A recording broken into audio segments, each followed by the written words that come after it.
حاجی صاحب جو ہیں وہ بتاتے ہیں کہ یہ جو خان عبد القیوم خان ہے اس نے ہمیں معاف نہیں کیا، اور یہ جو ہے باچا خان جنہوں نے کہ 1947 میں جو پاکستان کی قانون ساز اسمبلی تھی اس اسمبلی میں حلف اٹھا لیا، پاکستان سے وفاداری کا حلف اٹھا لیا، لیکن ان کو معاف نہیں کیا۔ اور 1948 میں جو ہے وہ بہت بڑی ایک وکٹمائزیشن ہوئی، فائرنگ کی گئی خدائی خدمتگاروں کے ایک اجتماع پہ پشاور میں بابڑا کے علاقے میں، اور بہت سے لوگ جو ہیں اس میں وہ مارے گئے، اور پھر دوبارہ جو ہے یہ وکٹمائزیشن شروع ہوئی۔ تو حاجی غلام احمد بلور کہتے ہیں جی کہ ہمارا خاندان جو ہے وہ عملی سیاست سے دور رہا، لیکن 1964 میں جب ایوب خان نے صدارتی الیکشن لڑا اور محترمہ فاطمہ جناح اس کے مقابلے پہ الیکشن لڑنے کے لیے اپوزیشن کی صدارتی امیدوار بنی، تو پشاور میں جب جلسے ہوتے تھے فاطمہ جناح کے، تو یہ حاجی غلام احمد بلور صاحب جو ہیں یہ فاطمہ جناح کے جلسے میں نا لوگوں کو پانی وانی پلایا کرتے تھے۔ یہ ان کی سیاست کا آغاز تھا۔ اور پھر پشاور کے جناح پارک میں ایک جلسہ ہوا اپوزیشن کا، اس میں ولی خان نے فاطمہ جناح کے حق میں تقریر کی۔ تو یہ وہ زمانہ تھا جب صرف ولی خان محترمہ فاطمہ جناح کو سپورٹ نہیں کر رہے تھے، بلکہ مولانا مودودی بھی سپورٹ کر رہے تھے، مشرقی پاکستان میں شیخ مجیب الرحمان بھی سپورٹ کر رہے تھے، خیر بخش مری بھی سپورٹ کر رہے تھے، عطاء اللہ مینگل بھی ان کو سپورٹ کر رہے تھے، غوث بخش بزنجو بھی سپورٹ کر رہے تھے۔ تو ساری اپوزیشن محترمہ فاطمہ جناح کو سپورٹ کر رہی تھی، اور حاجی غلام احمد بلور صاحب جو ہیں انہوں نے بھی فاطمہ جناح جو ہیں ان کی سپورٹ شروع کر دی۔ لیکن ایوب خان نے دھاندلی کے ذریعے ریاستی طاقت کے ناجائز استعمال کے ذریعے فاطمہ جناح کو شکست دی، اور اس طرح جو ہے بنگالی پاکستان سے بدزن ہو گئے، اور اس کے بعد جو نتیجہ سامنے آیا وہ آپ سب کو پتہ ہے۔ اور یہ حاجی صاحب جو ہیں یہ پھر فارملی 1969 میں یہ نیشنل عوامی پارٹی نیپ یہ اس میں شامل ہو گئے، اور 1970 کا الیکشن تھا، 1970 کے الیکشن میں جو نیب تھی اس کو صوبہ سرحد جس کو اب خیبر پختونخوا کہا جاتا ہے وہاں پہ اس کو 15 سیٹیں ملی، اور جو خان قیوم کی مسلم لیگ تھی اس کو 12 سیٹیں ملی،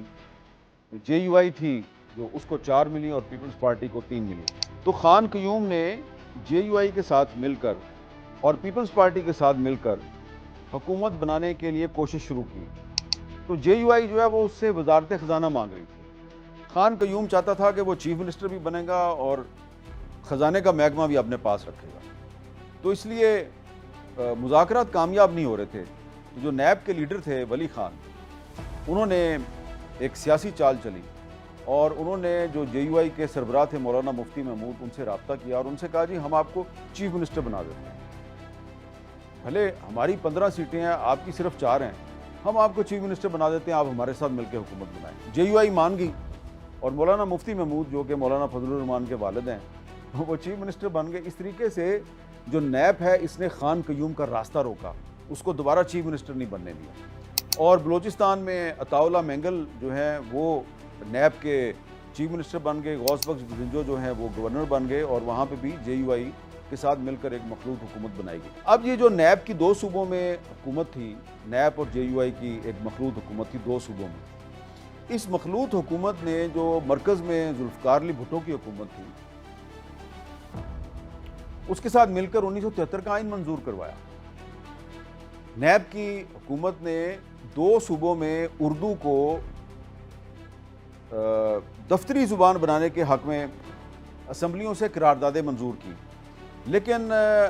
آپ جانتے ہیں کہ اگر آپ بھٹو صاحب کی ایک کتاب پڑھیں اف آئی ایم اسیسینیٹڈ، اور ایک دوسری کتاب ہے ان کی ریومر اینڈ ریالٹی، تو ان دونوں کتابوں میں بھٹو صاحب نے بھی یہ لکھا ہے کہ مجھ پر دباؤ تھا جرنیلوں کا کہ یہ آپ بلوچستان میں جو نیب کی حکومت ہے اس کو ڈسمس کریں کیونکہ یہ ملک دشمن ہے۔ تو حاجی بلور صاحب نے بھی یہی کہا ہے کہ ہم نے تو 1973 کا آئین بھی منظور کرایا، ہم نے اردو کے حق میں قرارداد بھی منظور کی، لیکن اس کے باوجود بھٹو نے بلوچستان میں ہماری حکومت جس کو 1 سال بھی نہیں ہوا تھا اس کو برطرف کر دیا۔ تو بطور احتجاج جو مولانا مفتی محمود تھے جو کہ صوبہ سرحد جس کو ہم خیبر پختونخوا کہتے ہیں اس کے چیف منسٹر تھے، انہوں نے بھی استعفیٰ دے دیا۔ تو اس طرح نیب کی دونوں صوبوں میں حکومت ختم ہو گئی، اور پھر اس دوران وائلنس شروع ہو گیا۔ جو متحدہ اپوزیشن ہے اس کے جلسوں پہ فائرنگ شروع ہو گئی، ان کے لیڈروں کو گرفتار کرنے کا سلسلہ شروع ہو گیا۔ لیاقت باغ راولپنڈی میں ایک بہت ہی اندوہناک واقعہ ہوا، اپوزیشن کے جلسے پہ فائرنگ ہوئی، بہت سے لوگ مارے گئے۔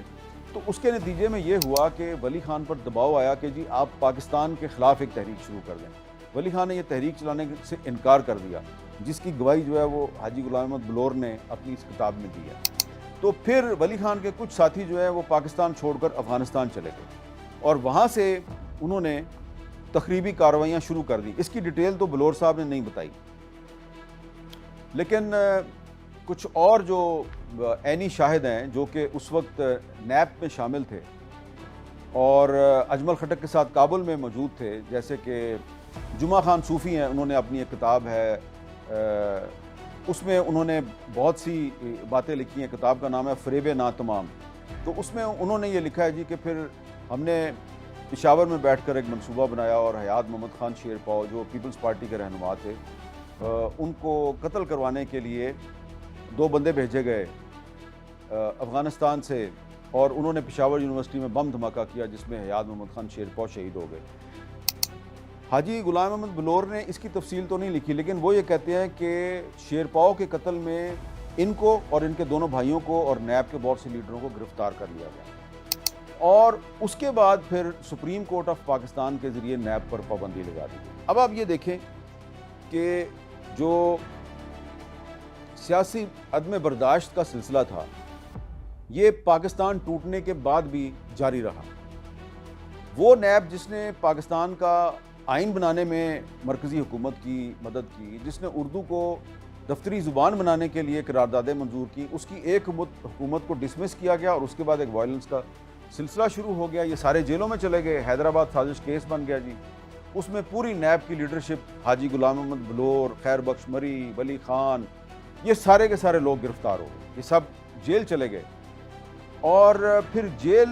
میں بیٹھ کر یہ سارے لوگ جو ہیں انہوں نے ایک نئی پارٹی بنائی، این ڈی پی، اور پھر بھٹو صاحب جو ہیں ان کے خلاف ایک تحریک منظم کی گئی 1970 کے الیکشن میں دھاندلی کے نام پر۔ اس میں مفتی محمود صاحب بھی تھے، اس میں یہ جو ولی خان کے ساتھی تھے یہ بھی تھے، اور بھی پارٹیاں تھیں۔ 1977 میں اپوزیشن نے ایک تحریک چلائی ذوالفقار علی بھٹو کی حکومت کے خلاف، اور وہ تمام لوگ جو بھٹو صاحب کی پالیسیوں سے ناراض تھے وہ اکٹھے ہو گئے۔ 9 جماعتوں کا اتحاد تھا، پاکستان قومی اتحاد۔ اس تحریک کی آڑ میں اس وقت کے جو آرمی چیف تھے جنرل ضیاء الحق، انہوں نے مارشل لا لگا دیا۔ مارشل لا لگا کر انہوں نے بھٹو کو گرفتار کر لیا،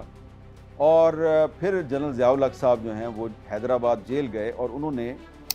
نیب کی جو لیڈرشپ ہے اس کے ساتھ ملاقاتیں کی، اور ان ملاقاتوں کا ذکر کیا ہے بلور صاحب نے اپنی کتاب میں۔ اور پھر وہ لکھتے ہیں جی کہ پھر ہم سب کو رہا کر دیا گیا، اور رہائی کے بعد پھر جنرل ضیاء الحق صاحب جو ہیں انہوں نے ولی خان کو آفر کی کہ تم پرائم منسٹر بن جاؤ۔ اب آپ ذرا دیکھیں کہ جنرل ضیاء نے ولی خان کو پرائم منسٹر بننے کی آفر کیوں کی؟ کیونکہ ان کو پتا تھا کہ یہ بھٹو کا بڑا سخت سیاسی مخالف ہے، اور اگر میں اس کو پرائم منسٹر بنا دوں گا تو یہ بھٹو کو کبھی جیل سے باہر نہیں آنے دے گا۔ تو ولی خان صاحب جو ہیں وہ بڑے ایک تجربہ کار اور بڑے سمجھدار سیاستدان تھے۔ انہوں نے جنرل ضیاء الحق کو یہ شرط پیش کی کہ ٹھیک ہے میں پرائم منسٹر بن جاتا ہوں،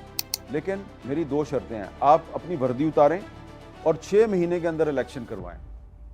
تو جو بات چیت ہو رہی تھی جس بندے کے ذریعے، اس کا نام تھا جنرل فضل حق۔ جنرل فضل حق نے کہا یار اگر ہم 6 مہینے میں الیکشن کروا دیں گے تو بھٹو جیت جائے گا اور پھر وہ آپ کو دوبارہ وکٹمائز کرے گا۔ ولی خان صاحب نے کہا مجھے اس سے کوئی سروکار نہیں ہے، لیکن پاکستان میں جمہوریت جو ہے وہ بحال ہونی چاہیے۔ تو وہ مذاکرات ناکام ہو گئے، اور پھر جنرل ضیاء الحق صاحب جو ہے انہوں نے کچھ اسلام پسند طاقتوں کو ساتھ ملایا، اور بھٹو صاحب جو ہیں ان کو 1979 میں پھانسی دے دی، اور پھر وہ افغانستان میں روسی فوج آ گئی، پھر امریکہ کی مدد بھی مل گئی جنرل ضیاء الحق کو۔ تو اب آپ دیکھیں کہ اگر بھٹو صاحب جو ہیں وہ